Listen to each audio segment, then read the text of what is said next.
अस्सलामु अलैकुम रहमतुल्लाहि व बरकातुहू। हम नमाज की अहमियत का बारे में पढ़ रहे थे। आज ये हमारा तीसरा ही चौथा हिस्सा है। आज हम जानेंगे कि जब हम नमाज छोड़ देते हैं हम किस वजह से नमाजें छोड़ देते हैं। तो चलिए जानते हैं। आऊज़ु बिल्लाहि मिनश शैतानिर रजीम, बिस्मिल्लाहिर रहमानिर रहीम।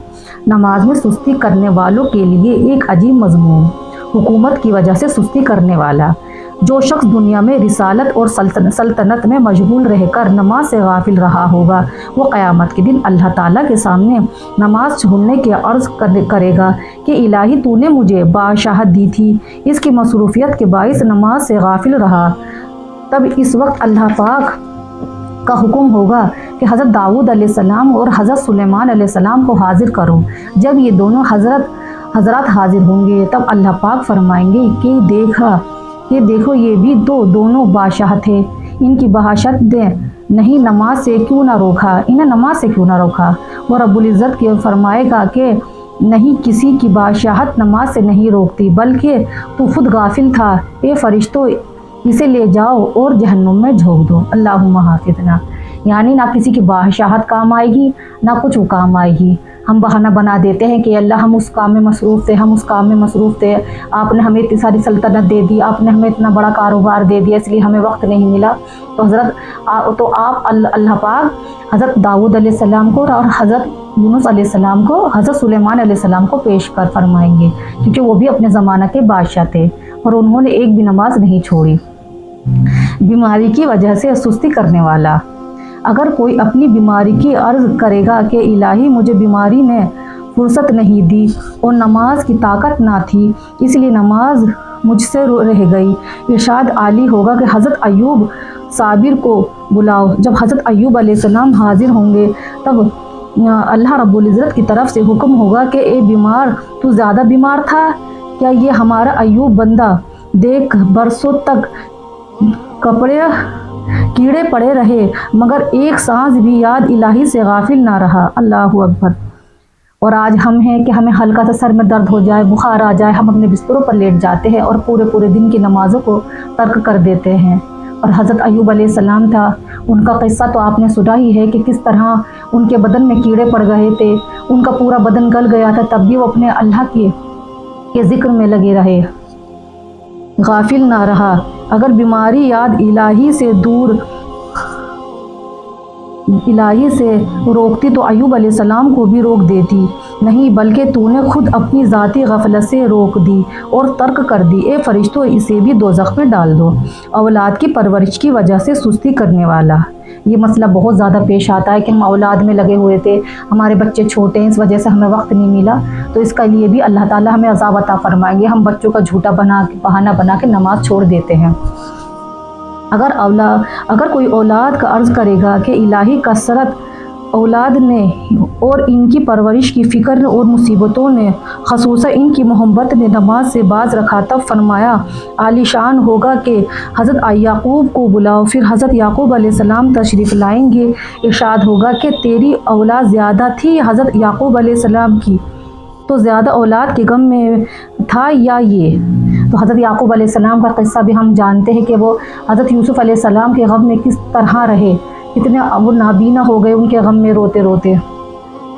जो फ़राक़ यूसुफ़ में रोए हत्ता कि आंखें जाती रही और कमर झुक गई, बूढ़े हो गए मगर नमाज से एकदम गाफिल ना रहे।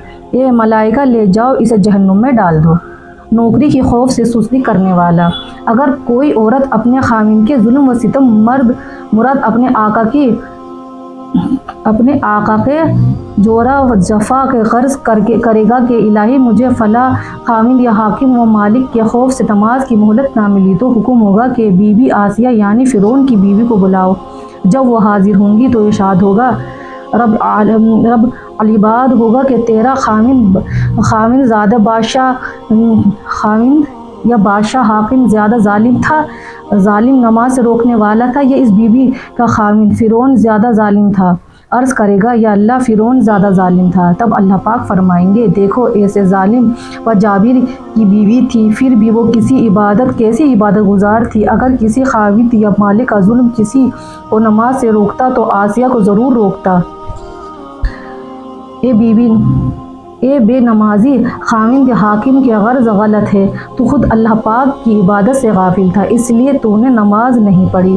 اے فرشتوں، اسے لے جاؤ، اسے بھی جہنم میں جھونک دو۔ جب بے نمازی لوگ دوزخ میں پہنچ جائیں گے تب مالک ان سے کہے گا کہ اے لوگو، تم دوزخ میں کس گناہ کے باعث آئے ہو؟ تو وہ کہیں گے کہ ہم نماز نہیں پڑھتے تھے۔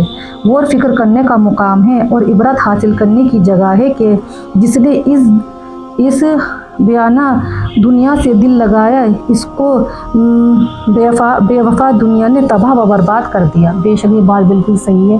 جتنے ہم آج اس دنیا کے فتنے میں کھو چکے ہیں، ہم اپنے اللہ سے دور ہو گئے ہیں، اور یہ دنیا وقتی ہے، یہ ہمیں لے ڈوبے گی۔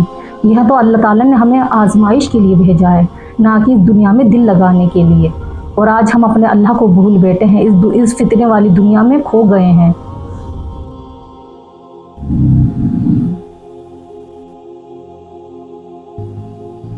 تباہ برباد کر دیا ہے۔ اور جس نے یہ دارالعلوم ہے کہ جو چیز اس دنیا کے لیے حاصل کی جائے وہ چیز ہرگز نجات نہیں دے سکتی۔ یہ دنیا امتحان کا مقام ہے، اس میں امت محمدیہ صلی اللہ علیہ وسلم کو 5 وقت کی نماز کا حکم دے کر اس امتحان یعنی آزمائش لی جا رہی ہے۔ اب جو اس امتحان میں ثابت رہا اور 5 وقت نماز کو برابر ادا کرتا رہا، اس کے لیے ہمیشہ کا عیش و آرام ہے، اور جو امتحان میں ثابت نہ رہا، اس کے لیے دردناک عذاب ہے۔ یعنی اللہ تعالیٰ نے ہمیں اس دنیا میں اپنے 5 وقت کے لیے بھیجا ہے، اور یہ ہمارے لیے امتحان ہے۔ جس طرح ہمیں اپنے نارمل امتحان کی ایسی فکر ہوتی ہے، اسی طرح ہمیں اپنی نماز کی بھی فکر ہونی، اس سے کہیں ڈبل ٹبل ہمیں اپنی نماز کی فکر ہونی ہے۔ یہ دنیا ہمارے دل لگانے کی جگہ نہیں ہے، یہ صرف ایک فتنے کی جگہ ہے۔ دنیا خود کہتی ہے کہ میں ایک فتنے کا گھر ہوں، مجھ سے دل مت لگاؤ، آخرت کی زندگی ہی اصلی زندگی ہے۔ اس لیے دردناک عذاب ہے، اور شیطان کا ساتھی اور شیطان سفت ہو کر دوزخ میں مستحق ہوگا۔ افسوس، جب کوئی شخص مرتا ہے تو لوگ کہتے ہیں کہ اس مرنے والے نے اپنے پیچھے سونا، چاندی، مال و دولت کتنا چھوڑا، اور فرشتے کہتے ہیں کہ عاقبت کا توشہ جو 5 وقت نماز ہے اپنے ہمراہ اولاد یا نہیں۔ اس کے لیے اہم عاقبت کے توشے کی فکر کریں کہ وہ وقت بالکل قریب ہے کہ موت کا پیالہ پی کر زبان کو گونگے پن سے، کانوں کو بہرے پن سے بدلیں گے، اور ہمارے جسم کی روح کا تار الگ ہوتے ہی نماز ہماری خبریں موقوف ہو جائیں گی، یہ خوبی بھری شکلیں مکروہ ہو جائیں گی، اور یہ نرم اور نازک بدن مٹی میں مل جائے گا۔ بے شک نماز حصول محبت الہی کا ذریعہ ہے۔ ایک مضمون نماز کا اصل مقصد قرب الہی ہے۔ ارشاد باری تعالیٰ ہے، وَاسْجُدُوا وَاقْتَرِبُوا، اور سجدہ کرو، اللہ کے قریب ہو جاؤ۔ اس کے بارے میں آپ صلی اللہ علیہ وسلم نے فرمایا، نماز سجدے میں اللہ کے سب سے زیادہ قریب ہوتا ہے۔ آخرت صلی اللہ علیہ وسلم فرماتے ہیں، بندہ کسی چیز سے اللہ کی تقریب حاصل نہیں کرتا جو پوشیدہ سجدے سے افضل ہے۔ جو مسلمان اللہ کے لیے سجدہ کرتا ہے، اللہ اس کے لیے سجدے کی وجہ سے اس کا ایک درجہ بڑھا دیتا ہے اور ایک گناہ مٹا دیتا ہے۔ سبحان اللہ۔ اس روایت سے واضح ہے کہ سجدے کی وجہ سے قرب الہی بڑھتا جاتا ہے۔ ابھی ہم نے جانا کہ نماز نہ پڑھنے کے کتنے سارے بہانے تھے، اور ہم جانیں گے جو نماز پڑھتے ہیں وہ آپ صلی اللہ علیہ وسلم کے ساتھ جنت میں داخل ہوں گے۔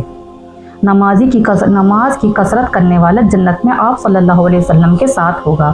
ایک روایت میں ہے کہ کسی شخص نے حضور صلی اللہ علیہ وسلم کی خدمت میں عرض کیا، یا رسول اللہ، میرے لیے دعا فرمائیں، اللہ تعالیٰ مجھے ان لوگوں میں سے بنائے جن کے لیے آپ صلی اللہ علیہ وسلم کی شفاعت ہو اور جنت میں آپ صلی اللہ علیہ وسلم کی رفاقت نصیب ہو۔ ارشاد فرمایا، تو سجدوں کی کثرت سے میری مدد کر۔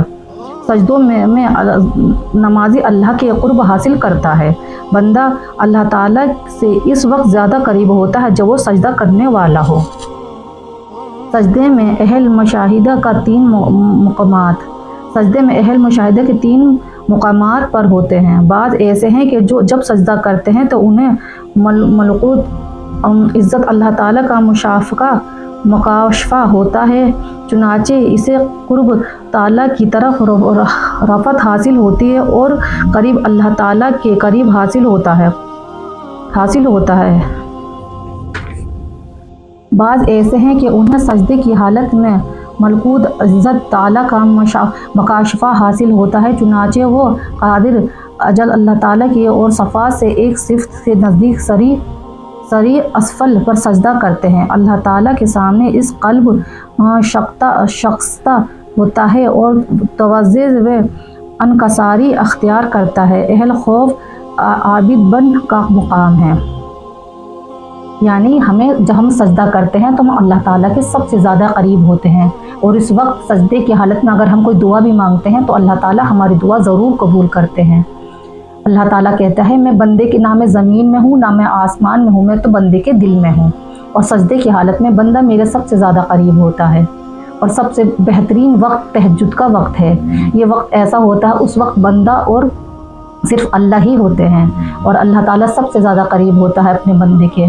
तो उस वक्त हम एक अपना मामूल बना लें, चाहे हम थोड़ी नमाज़ पढ़ें, पर अल्लाह ताला से खूब रो रो कर दुआएँ मांगें, सजदे में अल्लाह से गिड़गिड़ाएँ, इंशाअल्लाह हमारी दुआ ज़रूर कबूल होगी।